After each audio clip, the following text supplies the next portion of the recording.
Welcome back to Paddle Her Way. I'm your co host, BobbieAnne. And I'm the other co-host, Sonya. And on this episode, we are diving into Pride Month.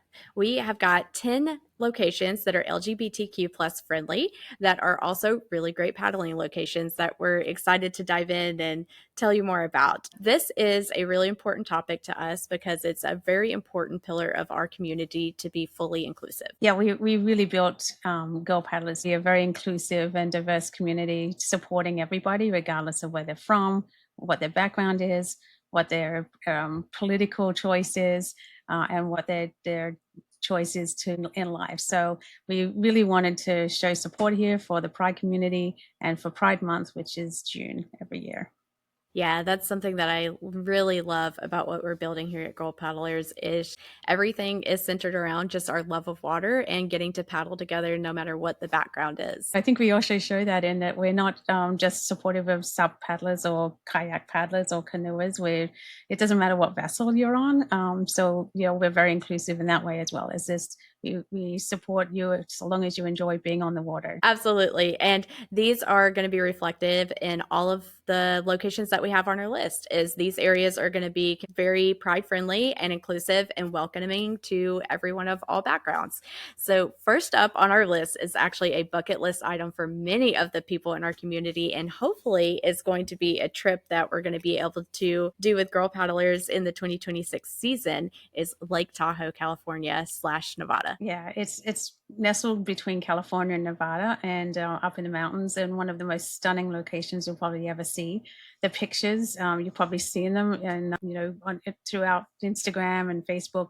But the water is so crystal clear; it looks like you're actually floating on air when you're on your paddleboard or your kayak. It's a super easy location to get to. You fly into Reno, Nevada, which is also a very supportive community for LGBTQ plus, and then you kind of drive about an hour to get over to Lake Tahoe, which is the entire community is very supportive, and they have a great pride parties and activities throughout the month of June. Yeah, that's something that I think you're going to find in all of these areas is there are going to be plenty of options for finding pride events as well as just having an area that is very welcoming to the LGBTQ plus community while you're paddling is, having plenty of options to go party and celebrate and however whatever way that you want to do that. There's going to be lots of options around these areas. Lake Tahoe is more of a higher end area and one of the cool things that a lot of people are able to do here is the clear kayak and sup tours. So there's plenty of Yes. options for that around here in the crystal clear waters of the beautiful Lake Tahoe. Yeah, the clear bottom kayaks and paddleboards. That's pretty cool. I think one of the other things with Lake Tahoe is that they have so many Airbnbs and VRBOs and hotels that even if you don't want to go to the activities, but you just want to go with your friends that are supporting that community, that you can go in it and just rent an Airbnb right on the water and then organize your own activities. Yeah. Yeah. So next up on our list, we're going to jump over to the other side of the country, which is Chesapeake Bay, Maryland. Yeah, and a lot of people never really think about the East Coast. Well, especially the Atlantic area being that great for paddling, but there are so many waterways, and Chesapeake Bay has so many small village communities that are right on the water that are very supportive of the Yeah. LGBTQ plus community. One of the nice areas to start with if you're either going from an event and want to go paddling or vice versa is Annapolis, which is right on the river there. Lots of festivals happen over there, lots of great restaurants and things of that nature as well. Yeah, and it's a big military community as well as also being a big boating community. So you'll find a lot of related activities, but they have a pride. Annapolis Pride is the highlight of the summer for people in that area. So look for that.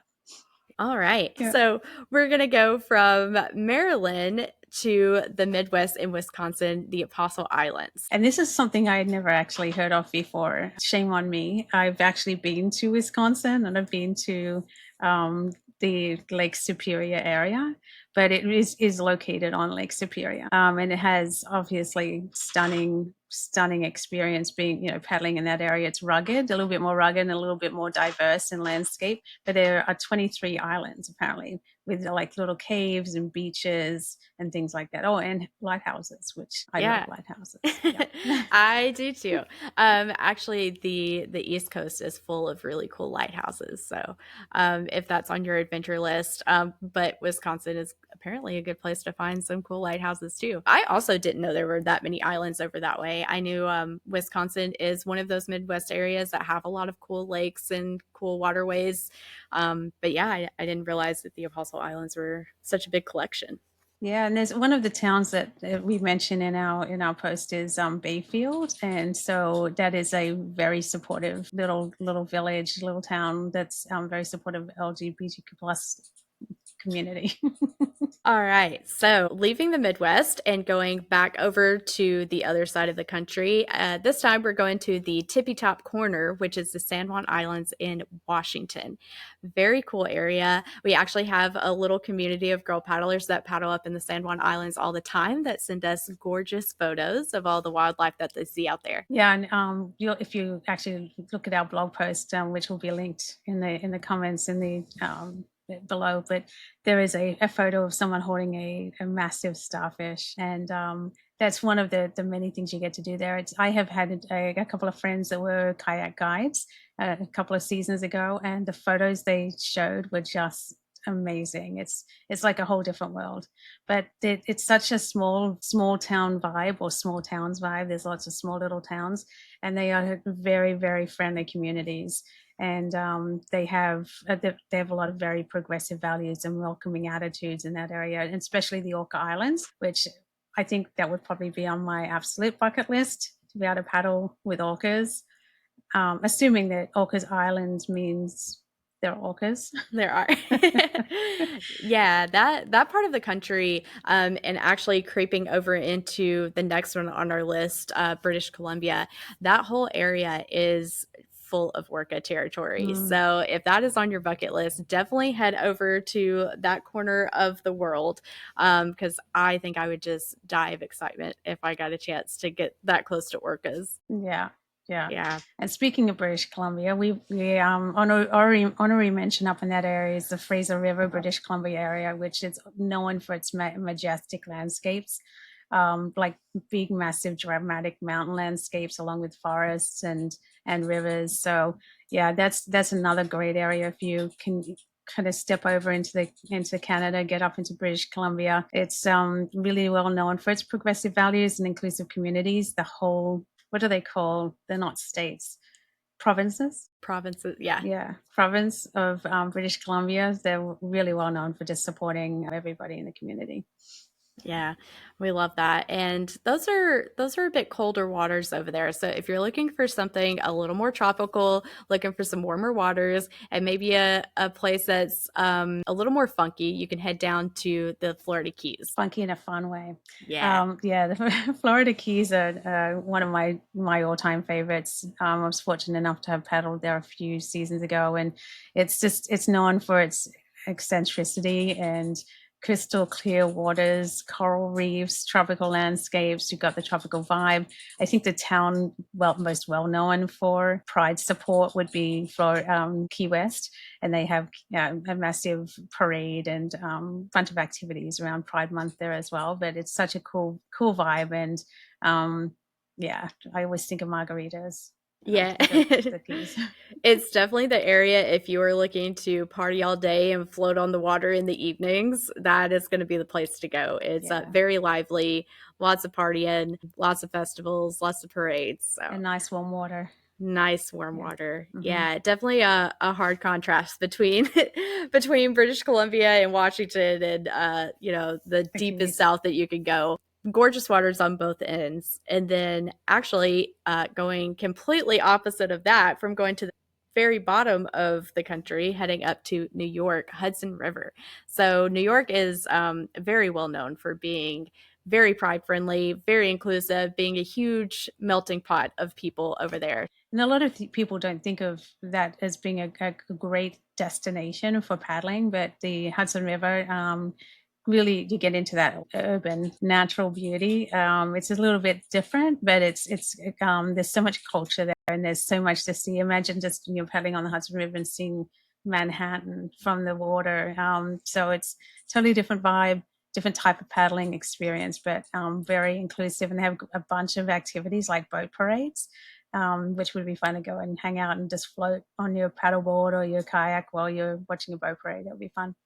Yeah, definitely a different type of pride experience. It's also just a very unique area because it is one of the older parts of the country. If you're a history nerd like myself and you love being touristy when you visit new areas and checking out the historical stuff and museums and all of that nerdy stuff like that, the Hudson area is really great for that. And even when you're just paddling along the banks, there's a lot of really historical landmarks that you're going to come across. That's So so true. Yep. yeah, interesting area to paddle. So leaving New York, heading back over to the Midwest is Boundary Waters, Minnesota. Minnesota, you may not think about the Midwest as being a huge water area, but there are tons of lakes and rivers and streams that are packed into Minnesota, and especially the Boundary Waters area. There's apparently over 1,000 lakes and streams in the Boundary Water area, which is mind blowing. So, yeah, I mean, if you want some tranquility and being truly immersed in nature and seeing some wildlife and getting to camp under the stars without that without that light pollution, then this is the place to go. And Minnesota is really, they've had a strong tradition of being a great outdoor and recreation space, but also very welcoming towards the Pride community. Yeah, if camping's your vibe, this is going to be the place to go for that. I actually have quite a few friends that are up in the area. I've never had the pleasure of going, but we Mm, did just recently launch a regional group in Minnesota, and I would love for us to be able to go up and explore some of those areas at some yeah. point. This is definitely on our list to add a retreat for. So, yeah, Yeah, stay we have tuned for that. lots of girl paddlers in the area. So we're coming to hang out with you soon, I promise. All right. So next up, we're going to head back over. We have a second New York location. The thing about New York is that you have New York City, and then the rest of the state is completely different. It is more wilderness, it's more woodsy. So Finger Lakes is going to be a great place to check out if you want to get out of the city. If you've never heard of the Finger Lakes, it's basically 11 really long and narrow lakes that look like fingers. So there's plenty of spaces to go and explore, lots of serene waters, lots of hidden coves to go and explore, and an abundance of wildlife. So it's a great place for paddlers to go. And it's a great community that, again, supports the Pride community. And they also have a lot of Pride friendly accommodations there too. Yeah, I love that about the kind of Northeast area is very open to having a lot of communities like that visit because I feel like the Northeast is very just well, very similar to the West Coast as well. Is it's just very open and kind of come one come all vibes, Yeah. which I love. The cool thing about this area is too is if wine is on your agenda, there's a lot of wineries up in this part of the country as well. So once you kind of get out of the city, there's a lot of really fun places to stop in different corners of the, I guess, countryside of New York where you're going to find some wineries. So, and then last up on our list, definitely not least, because this area is such a cool place. Again, more bucket list items are over in this corner of the country is Columbia River, Oregon. Love Oregon. Haven't had a chance to visit yet, but again, it's on the bucket list. And it's a crazy place to go because the Columbia River is it's got like massive gorges that you can paddle through, and there's so like diversity of landscape there. So anywhere along the Columbia River, it flows all the way down through Portland, which obviously is the capital. Is Portland the capital? I Big think city. I think so. It's The biggest it's city of definitely a Oregon. mecca. Yeah. Yeah. Exactly, but they have a massive, thriving LGBTQ plus community there within Portland, and they have a bunch of events and activities for the month of Pride. So, the Pride Month. So, great place to go. There's lots of paddling opportunities, and I know that we have a bunch of Girl Paddlers members that are in that space too. We do. Oregon is another one of our newer regional groups. So if you guys are in those areas, definitely join, get together. There's a lot of really incredible waterways to paddle in Oregon. You have all the gorgeous mountains in the background. The water is a little bit chillier, but lots of cool camping spots as well. But Portland, of course, has a very deep history of being the area that some of the very first pride events came out of in this country. It has a lot of deep culture there. Everyone is welcome. A lot of fun things happen. Art events, parades, restaurant events, pretty much whatever your vibe is, you're going to find a pride version of that over in Portland. Yeah, and even just if you pop up into the mountains a bit into Bend and Mm-hmm. Sisters area, they're very supportive up there. And obviously, you have Deschutes River, which runs through Bend, so that's another great place to go within Oregon. If you're not down in the Portland area, but you're more up in the mountains, you could go up to Bend, and you'll find similar kind of support and vibe there too. Yeah. Yeah. So that's actually the end of our list, but we do have more details listed in the blog post that accompanies this episode, which you'll find in the show notes. And if we didn't mention your favorite area, of course, there are plenty, these are just our top destinations that happen to be really cool spots to go paddle. By no means are these the only pride friendly areas in the country or, internationally. So if we missed your favorite one on the list, feel free to comment on this episode wherever you're seeing it. We would love to hear about your favorite spots for pride events and paddling that mesh together. So, Yeah, and tell us what you're doing for Pride. Are you joining yeah. some of these kind of Pride events, or are you creating your own? And where is that? Yeah, Yeah. for sure. And if you're wanting to get together and do something for Pride, and maybe don't have a group like yourself that is outdoorsy, but also wanting to celebrate Pride at the same time, jump into our community. We have regional groups all over the place. You would definitely be able to find some girls to do some fun stuff with during Pride Month. So we welcome you in there if you're not there already. Again, the links for all of this will be in the show notes. You will be able to find us on social media on Facebook, Instagram, Threads, all the places at Girl Paddlers. Enjoy Pride Month. Happy paddling, everyone.